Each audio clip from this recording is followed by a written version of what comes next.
Welcome back to Low Power Mode. This is the Kendrick Lamar episode, so strap in. I got an excess of black bile, high irascibility, contemplating checking myself into facility, mental ability clearly affected, Deep in the dumps, down and dejected. I've been in low power mode. In low power mode. Been in low power mode all year. Think it's time to switch it up to high gear. I've been in low. I've been in low power mode all year. Think it's time to switch it up to high gear. All right, welcome. So, Kendrick Lamar decided to grace us with one last final album with his current record label, TDE, Top Dog Entertainment. And I thought today, since this hit me kind of out of the blue, even though I knew it was coming, I wanted to give it time. I wanted to give it space. So this whole entire episode is dedicated to the new Kendrick Lamar album and the new 2 music videos that he dropped along with it. So hope you like Kendrick Lamar, and let's get it going. Music. All right, so Kendrick Lamar dropped his album Mr. Morale and the Big Steppers on Friday the 13th, because of course he did. And I think a lot of us Kendrick fans took our time with it, or maybe still haven't even listened to the album, because he delivers work that is so dense and deep, and their meanings within his lines may be double or triple. It really takes a lot of time to, it's like a delicious buffet that he gives us, whereas other people will give us like a little meal or like a little side dish. Kendrick gives us so much to snack on. So this is exciting. This is hugely exciting. It's also great because I really appreciate an artist who takes their time, goes away for a while, especially when they're successful, and just lives their life and sits back and deals with whatever they are dealing with, instead of using music to just distract from other things. And so we all kind of know also a lot of elements of Kendrick's story at this point, which I'll talk about. But it's been 5 years since he dropped his last album, Damn. And that was 2017. So this was a long time ago, especially in music time. It's been a long, grueling 5 years. So this, I think we're like starved for great music. Hip hop, I had said hip hop was hurting. I feel like it's getting better. But this Kendrick album is just such a gift. So if you don't know Kendrick Lamar at all, he's a rapper from Compton, California, grew up the way a lot of Black folks do in neighborhoods like Compton and Watts and South LA and Long Beach, essentially from the 1980s Ronald Reagan era, this like war on drugs era, where they were funneling drugs into poor communities, and they were funneling arms as well.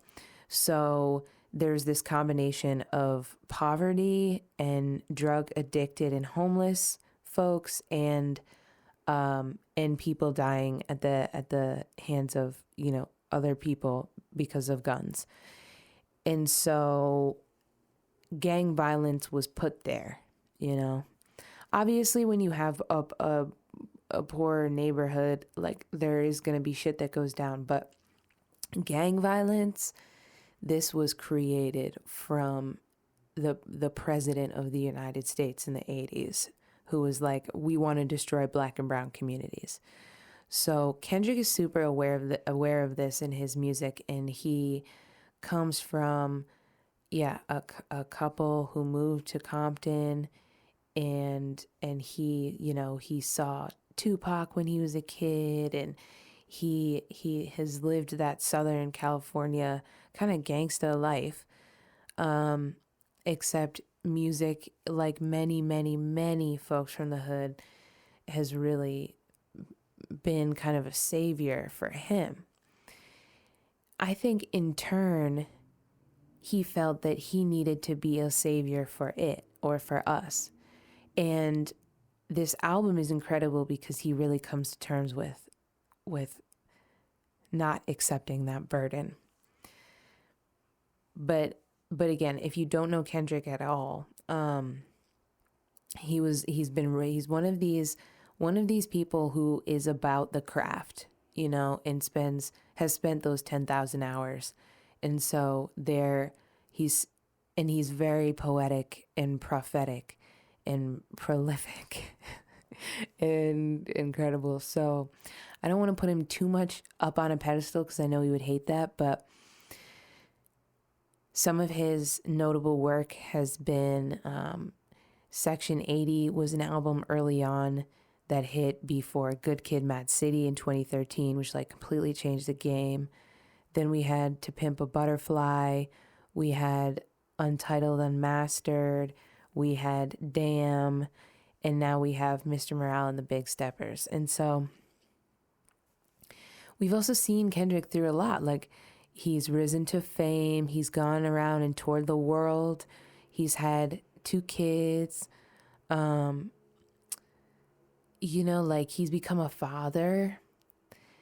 And yeah, so the best way I can describe what Kendrick means to me, and I think the rest of the hip hop community, is like he's pretty much our rap Jesus.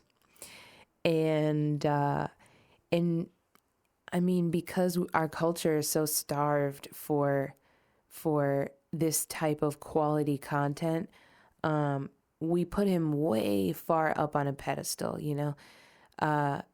His album Damn won a Pulitzer Prize. I don't even know what that means, but I know that it means something. It means that it's like, oh, we need to honor this. We need to honor this. Nothing changes in the hood, but it's like Vince Staples said, like, you can't feed a homie who's hungry with a Grammy. So Kendrick's really connected. He's really connected to where he's from and his trauma. And we've really needed him. We really needed him over the past few years, even though it's not his responsibility. So that's why I'm saying this album is a gift, because he did not need to give it to us. He did not need to give anything else to us. But he has, and so let's get into it. So first of all, he's going by OK Llama now. And I love that Kendrick does this, bit like Prince, or, he goes through these chapters. So he had K-Dot, Kendrick Lamar, Kung Fu Kenny. He goes through these different kind of monikers, and OK Llama is the current one. And oh my God, where to start with this album? I mean, I heard it referred to as a therapy album. So you don't get that much in hip hop. I would say that what's striking about the album is that he goes places where no other rapper, especially coming from like West Coast, gangsta scene like him, has gone before. Tupac included, you know what I mean? Like, Tupac was all heart, but like there's a level of vulnerability that Kendrick gives us that is, it shows a lot of growth. It shows a lot. And one of my first impressions was like, this man has been in therapy. But okay, so I had a really busy week, but when I went on YouTube, it was like Friday evening or something, or Thursday evening, I saw the album going up. It was like on YouTube, it'd be like another song and it'd say like 2 hours ago and be like, oh my God, they just put it up. But I needed to make sure that I had like uninterrupted time. And I think, yeah, I don't do this with anyone else. Like everyone else, I just like, throw it on, da da da. But we know with Kendrick, we know what to expect. So I want to talk about his presentation of everything too. He has his website is called oklama.com.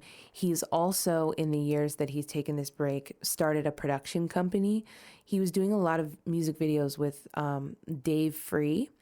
And I think Dave Free, and a few other people started this company, PG Lang. So they call themselves like a multilingual service company. And they do different sorts of things, I think, but like lots of, production work and that sort of thing. And they make all of Kendrick's videos. So, yeah, he's really diversifying, and it's great to see. So on this OK Llama website, which is the official Kendrick Lamar website, I love the simplicity and the old schoolness of it. Remember those like old icons, pixelated icons from like early Macs back in the 90s? Like that's the vibe. And he's got the album cover as a small icon in the middle that you can click on and it goes to full size. He's got 3 folders surrounded in white space by this small album cover. So the first one is black and it's on top, and you click that and it shows him holding 2 CDs. One says Morale, one says Steppers, and it says master copy. So the masters of his disc 1 and disc 2, essentially. And a book, Mr. Morale and the Hot Steppers. Let's see oh yeah. And it says Kendrick Lamar. So did he write a book? Is the book coming out? Is it a children's book? Because Mr. Morale and the Hot Steppers sounds like a children's book. So many fun questions, so many fun illusions. I loved the carpet and him holding the master's copies of the CDs made me feel like this is so in the studio. Like this is, I can just imagine what the rest of the surrounding is. He's also got a date up there by that photo, May 3rd, 2002. So then to the left, there's a gray folder. You click on that and it's a official memo from PG Lang, the Language Enterprises, from the desk of OK Llama for immediate release. Los Angeles, California, April 18th, 2022. The following statement was released today by OK Llama through his company PG Lang at 11 a.m. Pacific time in Los Angeles, California. Album, Mr. Morale and the Big Steppers. Release date, 5/13/2022. All factual information for this release will come directly from this source only. And then the PG Lang logo, and then appreciate your patience. I don't know. I mean, unnecessary officiality, but I love it. I don't know. Like, I get what he's putting down. So outside of that, we go to, how do I click out of this? Go back. Okay, and then on the bottom, he's got a little folder called New Thoughts. So you click on this, and I'm going to read this. It's a short thing that he wrote, that he put out. It says August 20th, 2021. I spend most of my days with fleeting thoughts, writing, listening, and collecting old beach cruisers. The morning rides keep me on a hill of silence. I go months without a phone. Love, loss, and grief have disturbed my comfort zone, but the glimmers of God speak through my music and family. While the world around me evolves, I reflect on what matters the most, the life in which my words will land next. As I produce my final TD album, I feel joy to have been part of such a cultural imprint after 17 years. The struggles, the success, and most importantly, the brotherhood. May the Most High continue to use Top Dog as a vessel for candid creators, as I continue to pursue my life's calling. There's beauty in completion and always faith in the unknown. Thank you for keeping me in your thoughts. I prayed for you all. See you soon enough. Okay Llama. So just beautiful, just beautiful. I love it. You know, I shared about Vince last week. I love these little notes, these little statements, because this is the type of shit that I love to do as an artist. And I feel like people who are real fans are paying attention to these sorts of things. So yeah, it's nice. It's like there can be layers to your music. Like you don't just put out music or press photos. You put out a little note to your fans. I don't know, just so personal, so kind. So, and then he's got music on the left, which jumps to like the different platforms of the new album. And then he's got tour on the right. So he's doing a tour with his cousin Baby Keem and Tana Leon. So I definitely cannot afford any type of Kendrick Lamar show, but super exciting that it's happening. So I wanted to, give you some context and how I approached the album before I got into it, because I think it benefits from a little bit of context.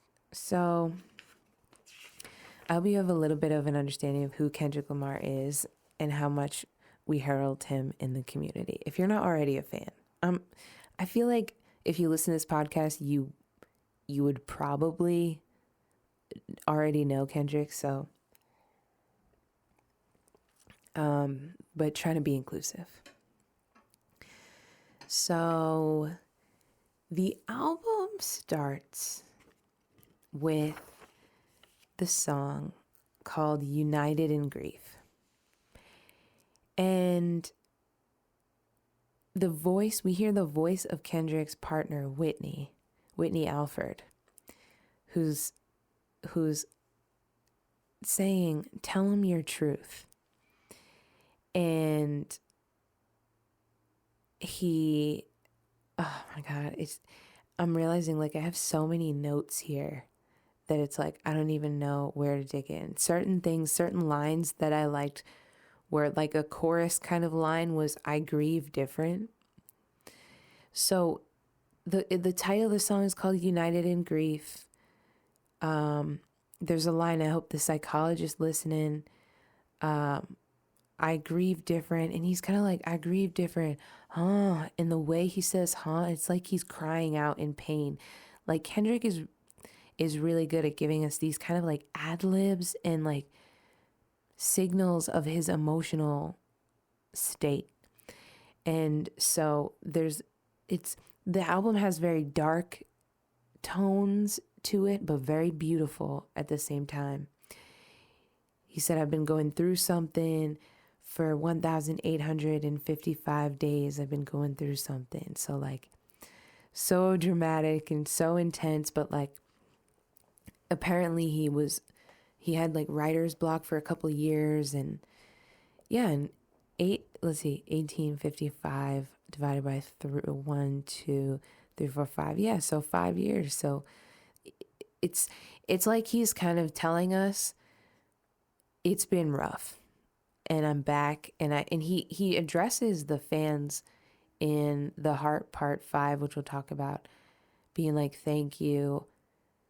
I think he addresses the fans in this first track too.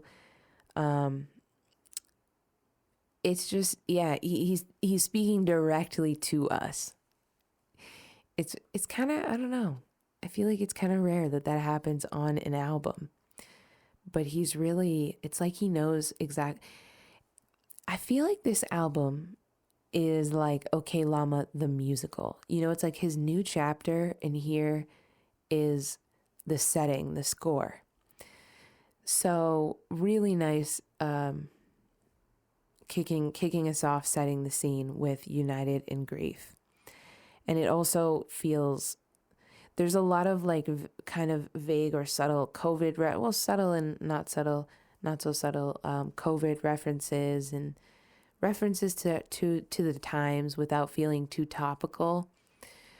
So this next one though is called N95. And I would say that this is one of 2 to 3 bangers, quote unquote, on the album. his last album, Damn, it was almost as if each track was its own single. Like he really made it these separate and powerful tracks. And on this album, it feels more like there's interludes and sort of patchwork bits, collage work bits in between, kind of painting the whole picture. And so N95 is just a banging beat, and it's dope. He really addresses COVID. He's like, world in a panic. Let me vent all my truth. Talking about take all that designer bullshit off, and what do you have? You know, you entertaining friends when they toxic. Just some real deep and direct shit. Like, it's really, really, it's just exactly what we need to hear, you know? It's like a balm for my soul. What does this say? You're back outside, but they still lied. Meaning the virus. Like, it's back, but the general public are like, no, it's fine. You can take off your mask. And then the family suing whatever I make. One of the themes in the album is definitely his providing for his friends and family, because he has quote unquote made it. So in their eyes, unlimited funds. And yeah, I can't even imagine how that would be. Been so broke all the time.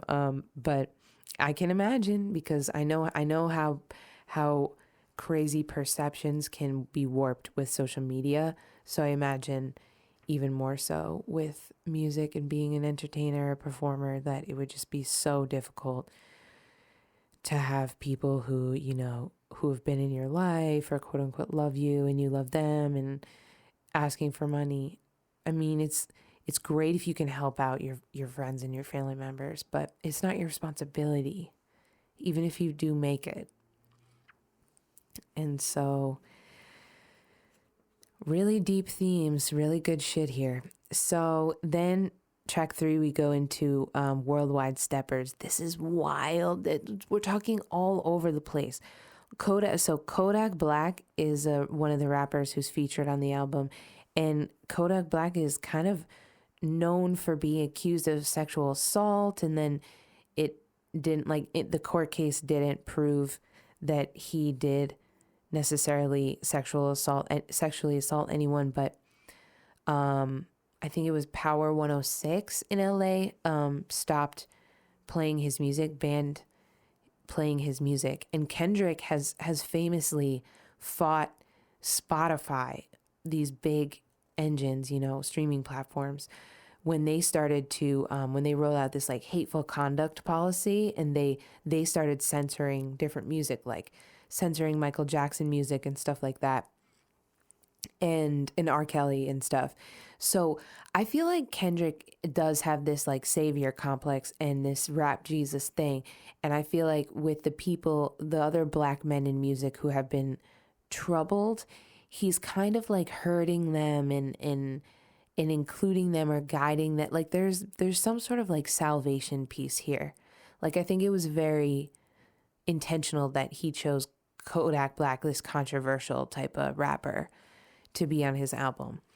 So we hear Kodak Black's voice throughout, and he says "Okay, Llama," so that's how I know to pronounce it.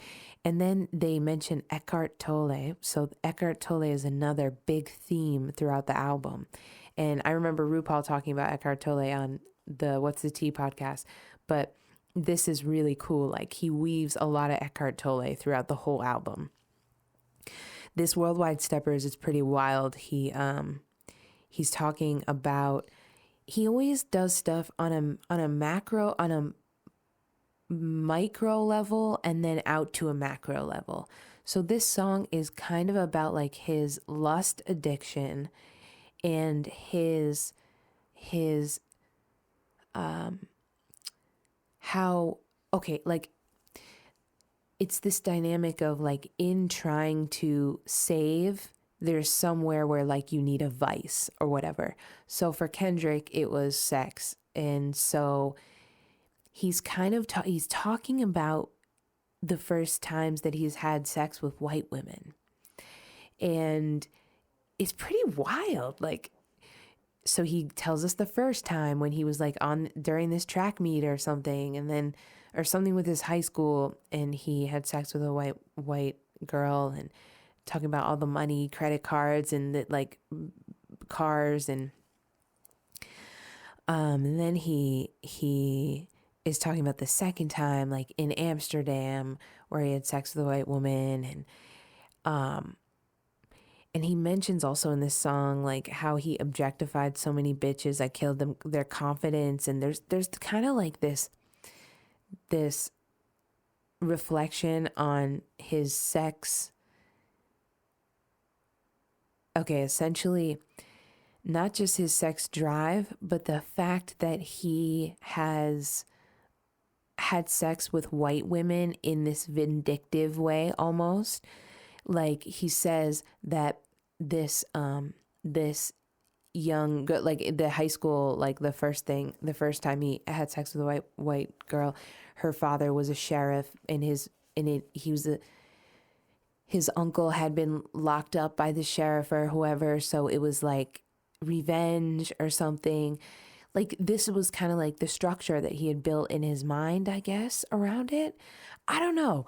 Like I don't know what to make of it. I just think it's wild that he's being so honest and presenting us with this concept that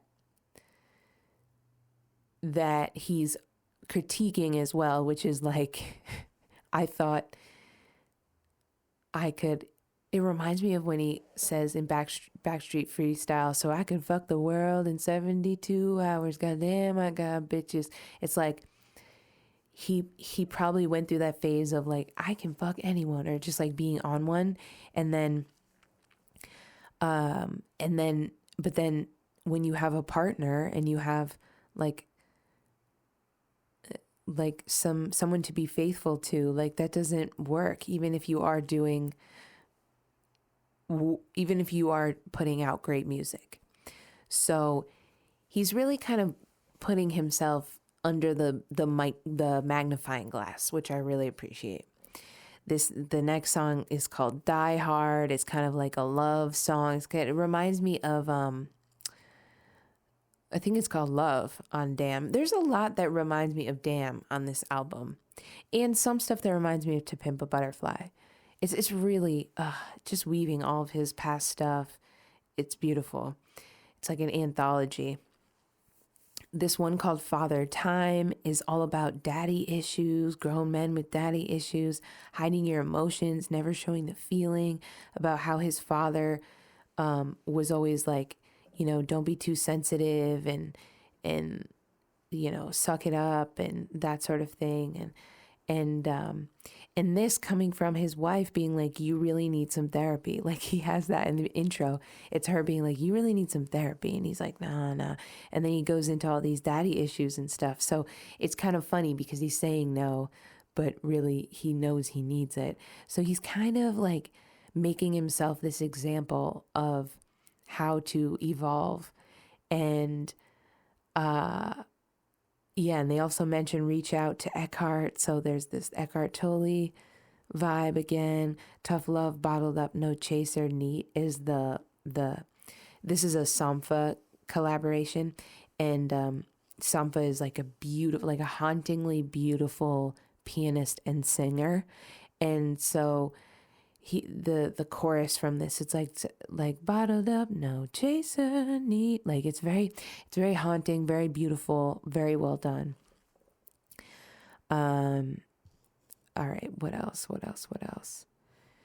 Oh yeah, and I think he talks about how Kanye and Drake, they had beef, and then a few years ago or whatever they squashed it, and how that he wasn't mature enough to feel okay with that. And I think that's so vulnerable. Like I've definitely had moments where I've struggled with a relationship, and then a mutual friend will hang out with that friend or whatever, and it feels like but it's my trauma, it's my problem, it's not, it doesn't have to do with them. So this awareness, this level of awareness is beautiful. Then there's this an interlude called Rich. Lost Souls in Survival Mode is a line from it. This piano from Sampha again. It's kind of like generally with like sonically, I feel like Kendrick gathered up, because there's a lot of different collabs, but there's a few people on the album who are recurring. So that's Sam Dew, who's like a pop writer and also like a performer himself, into pop and R&B and hip hop. Whitney Alford, his wife, Kodak Black, and Sampha. And I feel like he rallied the team together, like this dream team, and was like, all right, this is what I want to do. So let's like, can you all support me and figure out a way to do that? Or I don't know, maybe he had everything already written and then he brought them in later. But I love when an album, maybe not all of those people are all credited in each of the tracks, but they all worked on these different bits and pieces together. Like, it really means that they didn't do it track by track. It was really like this big concept, and you really feel that as you're listening to it. So that was the Rich interlude. Then there's a song Rich Spirit. He talks about fasting and prayer. I loved how he said, I'm a spirit medium. I don't rap, brother. Like, I'm not a rapper, I'm a medium, I'm channeling. Okay, then there's this song called We Cry Together, and it's this conversation, like a call and response type of thing, between him and this actor, Taylor Page, and who's in Zola. I haven't seen Zola yet, but I know about it. So essentially what happens is they argue throughout the song in this way that is pretty intense, but also really, there's a lot to unpack there. And then by the end, they have sex. But they start the song out by saying, this is what the world sounds like. And then they go ahead and like, they start their arguing and stuff. And it's a lot of like insecurities and things. But it's like, it reminds me, and I did read this in one of the reviews I was reading. It kind of reminds me of some Eminem stuff where he's just like, there's that one song, was it Kim, or when he was like bitching out his wife. So it's like, that's kind of hateful, whereas this is displaying a dynamic, a vibe. It's very much it feels so much like a theater play. So they're going back and forth. It's like, fuck you, fuck you, fuck you. Stop dancing around the conversation. She's kind of coming from this feminist perspective. She said, I love the line, you the reason we overlooked, underpaid, underbooked, under shame. So yeah, this one was wild. I mean, I don't even know if they actually have sex at the end. I think maybe he denies it, but it's like these kind of conversations, and it definitely examines the relationship between, like a heterosexual relationship. And then the last one on disc 1, the last track is called Purple Hearts, and so it's great. It's a feature with Summer Walker and Ghostface Killah. So we've got like the R&B singer singing a hook, and then we've got Ghostface Killah, a legendary rapper, giving a verse. And it's kind of about like social media and there's a line like, that's why I'm anti everyone before this mask, and social distancing and stuff like that. And it's like, let love guide you. Really about like all the negativity and noise and shit that can be on social media and stuff, and just like finding the love through it, but also already distancing from people because they're already too loud, even before COVID. That's the vibes. So, all right, let me check on how we're doing on time. I'm trying to kind of speed through this because I don't want to be super, super long-winded. Okay. So, so then we have the disc 2. So this is the back half. And this is the half that hit me harder. I don't know if it was designed that way, but yeah. So we have Count Me Out, and featuring DJ Dahi, who's one of the producers who's credited on the album. One of like probably 20, 25 producers. So there's a shit ton of producers on this album. But this one's kind of fun. It's like one of the lines is like, I love you. I love when you count me out.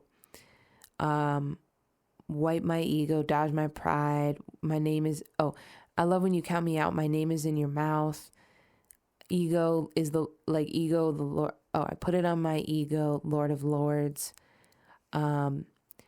Forgive myself 100 times. He has regrets, like MISSREGRETS.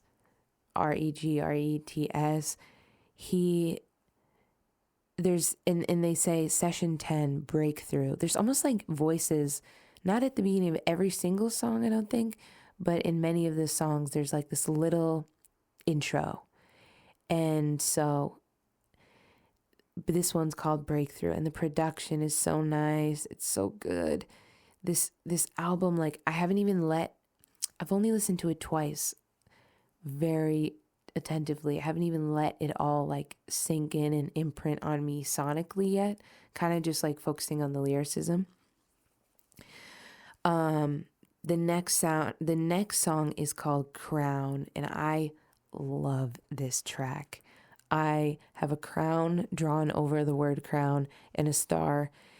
Towards the end, it gets to be kind of Andre 3000 circa The Love Below. And I love it. There's the themes. It's like dark piano playing. I can't please everybody. It's like very haunting.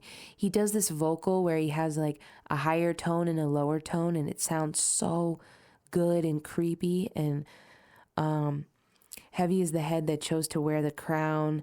Love gon' get you killed. The time will come to not be there when somebody needs you. Promise that you keep the music in rotation. So this one is about, heavy is the head that wears the crown. It's like he was lifted up on this pedestal, and now what is expected of one who has been lifted up in that way. It's like, we give you Pulitzer Prize, but we're expecting great albums. We're expecting greatness year after year. And that's how it is for artists. People be expecting so much, and they don't realize how much goes behind each and every small piece. So this was great. This really resonated with me. The next track is what I consider to be the second banger on the album. It's called Silent Hill. I think this one features Kodak Black, but I didn't write it down in my notes. But it's just like this classic Cali bass synth combo that I love. And the theme of this one is like just silence. It's like being stressed out and wanting to focus on your own shit and needing silence and that sort of thing. So it's kind of funny. Like I find this in my music too, that with the real bangers, sometimes it's hard to like pack in the verses. And then with the songs that are maybe a bit more musical or more non-traditional in their structure and nature, you can really go in deep. So I would say that like Silent Hill is a track that like it's not saying a ton, but it's a banger. Whereas some of these tracks are definitely not like traditional bangers, traditional like bumpin' club hip hop, but they're deep as fuck. And I'll take the deep as fuck every day over the bangers, even though I love them and they we need them on a hip hop album. So up next we have Savior Interlude featuring Baby Keem, who is Kendrick's cousin and kind of protege, and Sam Dew is credited on this as well. And there's the Eckhart Tolle voice on this. So this is the first he's been mentioned before, but this is when he comes in with his voice and he's talking about the victim identity. So Baby Keem does this verse. It's really also piano driven beat. Suicide doors, suicide, like, you know, it's that like trifecta in the hood of the trauma and the money and the things in this cycle that a lot of Black cis men get stuck in, where they feel hurt, they earn money, they buy things, they feel more hurt, they earn more money, they buy more things. So I don't know, when I read suicide doors, suicide, it's like, yeah, it's not, it's never easy. Nothing is for granted. No one's mental health is really good. It's dark out here. And I think that like, that's the affirming part, is that even with Kendrick, with all of his money and his fame and accomplishments and all that stuff, like, it's still fucking dark. It's a cold world. And you're lucky if you feel like it's warm enough for you to live in. So yeah, okay. Next up we have Savior, the track. And this is kind of critiquing or like around George Floyd and the blackout squares, you know, so like posting a black square on your Instagram. I think he was called out for that he didn't post a black square on his Instagram when George Floyd was murdered. And if you need, like, Kendrick Lamar talks about the unnecessary murder of cis Black men constantly in his music. So calling him out for not posting a black square on his Instagram, you know what I mean? It's petty.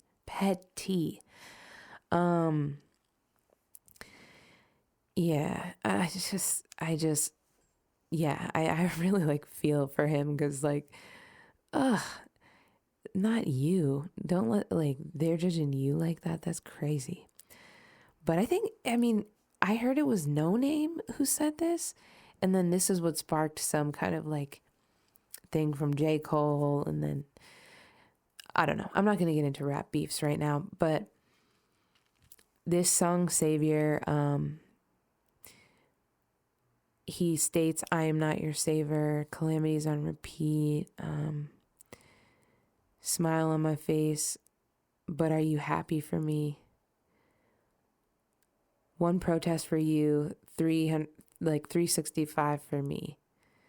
Vladimir making nightmare." Okay, so one protest for you, 365 for me. Like, it's just, sometimes he can be so heady with it, and sometimes he can put it so simply and it smacks. I think that's good poetry. It said Vladimir making nightmares, and I was like, oh my God, that means he wrote those lyrics in Feb of 22. So the turnaround, I'm sure he's been working on these things over the years, these raps and stuff, but I don't know, there's something that feels super timely about this. So it feels like even if he had written some of it in years past, he really updated it to make it feel like it's right now. All right, so the next track is called Auntie Diaries, and this track is wild. Essentially, it's about Kendrick's trans mask uncle, and addressing the acceptance or lack thereof of transgender folks, definitely in the church, in the family. Again, there's like a bit of Eckhart Tolle stuff in conceptualized human beings. Something about conceptualized human beings. And so it's if I hear like in a song about transgender family members conceptualizing human beings, it's kind of like Kendrick's moving past, the binary and getting to this place of coming into more of an understanding of queerness and stuff, which is to not judge by whatever gender someone identifies as. So yeah, this song is the most powerful track on the album for me. And the chorus is like, my auntie is a man now. And then like Demetrius is Marianne now. And then he talks about his cousin who transitions from male to female. And he talks about how the critique of the pastor in the church who, like his trans cousin was in church and more devout than Kendrick and just, really following the word or whatever. But then the pastor singled out his cousin and isolated, it blamed his cousin for the world's ills, or whatever the fuck that this narrative that we're used to.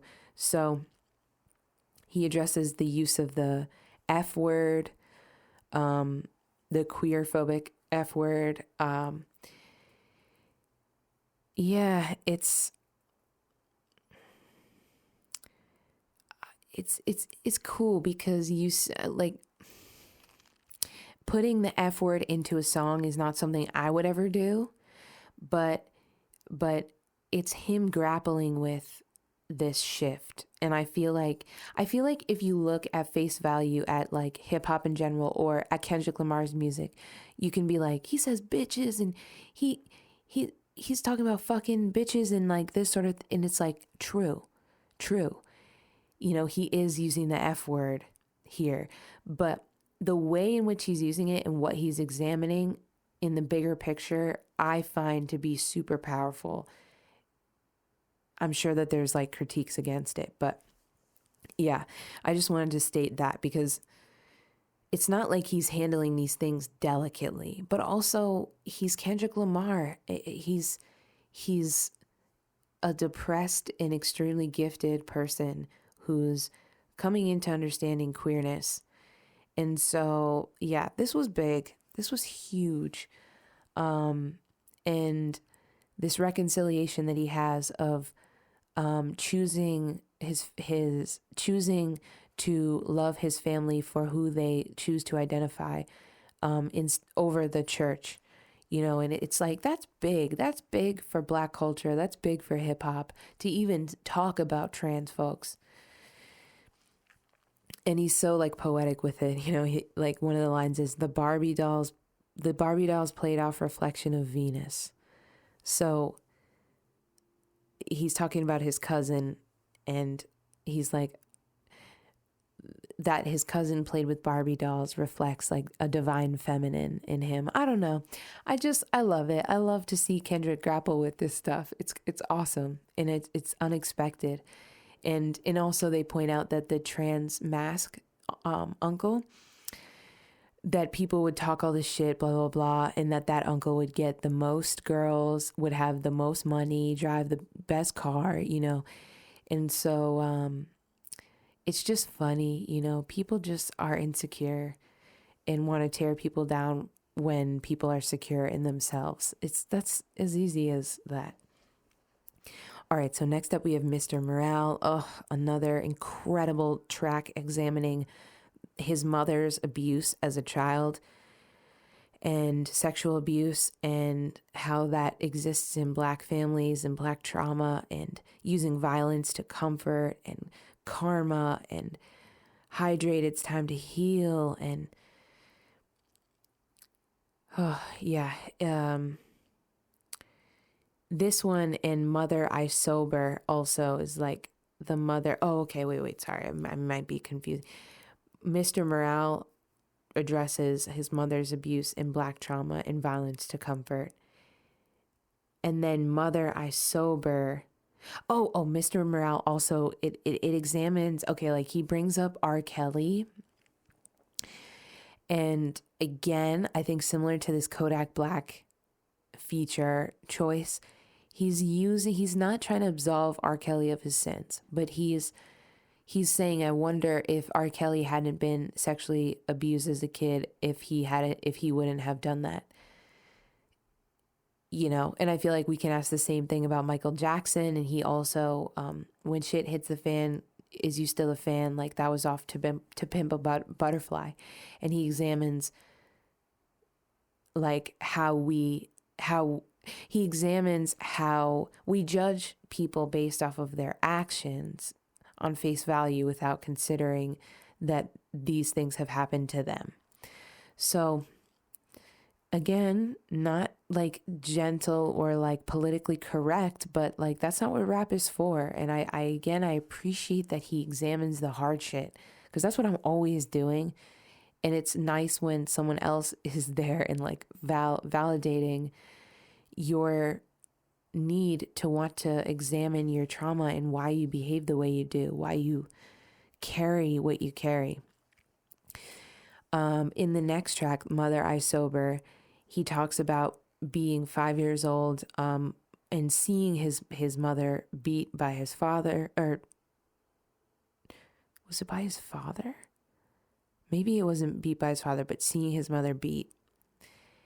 And there's also another Eckhart Tolle, like the pain body needs to feed on unhappiness. Kendrick raps about accusations of being touched when he wasn't, by his cousin. His family was accusing his cousin of touching him inappropriately, but it turned out that his mother was projecting her own childhood sexual abuse onto Kendrick. So she had been touched, and he found that out later on, and that's why she was so protective of him. So projected abuse there. So, and you know, having I know this is not specific to Black families and Black people. I want to acknowledge that. I also know that it is extremely prevalent to have physical violence and sexual abuse within poor Black families. You know, since slavery, that colonial oppressive tactics, you know, they become, especially without like being educated or becoming aware of it, we adopt them. So that beating, that abuse, that alcoholism, that cheating, that all that stuff is passed down from the oppressor onto the oppressed, and then we oppress ourselves. And so this is something that Kendrick Lamar examines in this Mother I Sober track. He even says, my mother's mother followed me for years in her afterlife. Like, he had visions of his grandmother and probably felt, because he's connected with his feminine side, he probably felt this trauma. Like, this trauma is epigenetic. So he, I'm sure, felt it in his soul, and then that caused him to be able to examine things like the queerness of his family and how that goes against the church, and his mother's sexual abuse and physical abuse. It's like putting all these pieces together. This is what I'm saying. Like, you know, Kendrick has been in some serious therapy and it's great. It's great. I'd rather see him in therapy than making albums, to be honest. Like, let's have our Black cis men be growing and evolving. Okay, and then the final track is called Mirror. And again, we've got Cali synths. It's rhythmic. There's this beautiful soundscape. And I forgot to mention, in the Mother I Sober, it's this breaking of the generational trauma, and he has his baby, I'm sure it's his baby daughter, saying thank you for breaking the generational trauma. It's so beautiful. Like this is unprecedented in hip hop. I'm so grateful to be experiencing this shit. So yeah, and then we have the last one, Mirror. And again, he has this theme of I choose me, I'm sorry. So he's essentially like ending the album experience in his final album with TDE, like, I'm done and I want to experience my life in different ways. So sorry, but I'm out. And I'm so happy. I'm so grateful. I'm so glad that in the time where we need the leadership the most, like, our leader has done his work. That's what it really feels like to me. So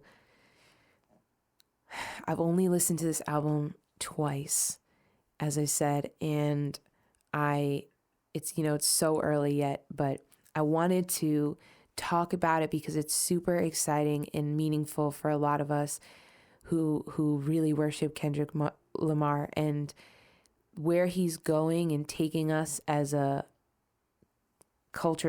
with our cultural conscience is where we really have not gone before. So I hope to work with Kendrick one day. I'm going to say this now and manifest it. And I hope, and it also it validated stuff for me too. Like, a couple of the last songs that I've written have been more like personal and more about toxic shit. And it's like, it's just great to feel like to listen to your favorite rapper's new album and feel like you're on the right track yourself. So that's what I've gotten from this. Okay Llama the musical, aka Kendrick Lamar's Mr. Morale and the Big Steppers. And yeah, he has disc 1, disc 2, so it's literally like an act 1, act 2 theater play. I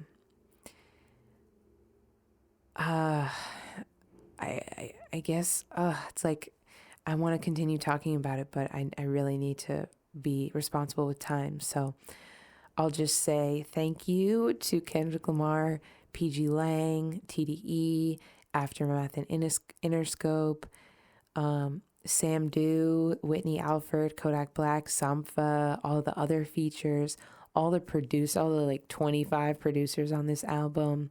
Even Pharrell got in there. And congratulations to Kendrick for getting this out and closing a chapter and taking care of himself, self-care first.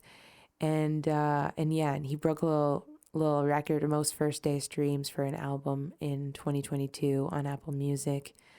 So I hope, I don't know. I'm so grateful. It's like, I hope, I don't know. There's nothing I need to hope. I mean, he's cool. He's good.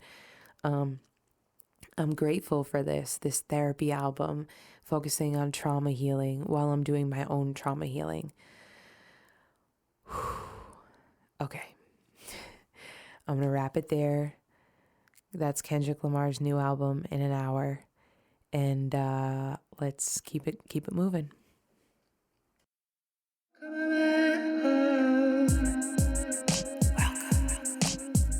Hey, listen, sometimes you gotta check in with yourself.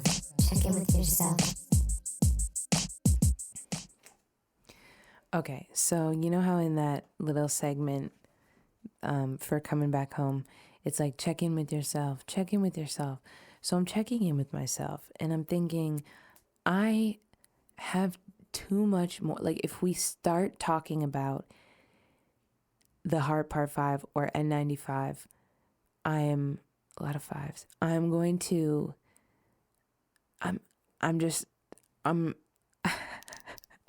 too much to say, and there's not enough time in these podcast slots for me to say it.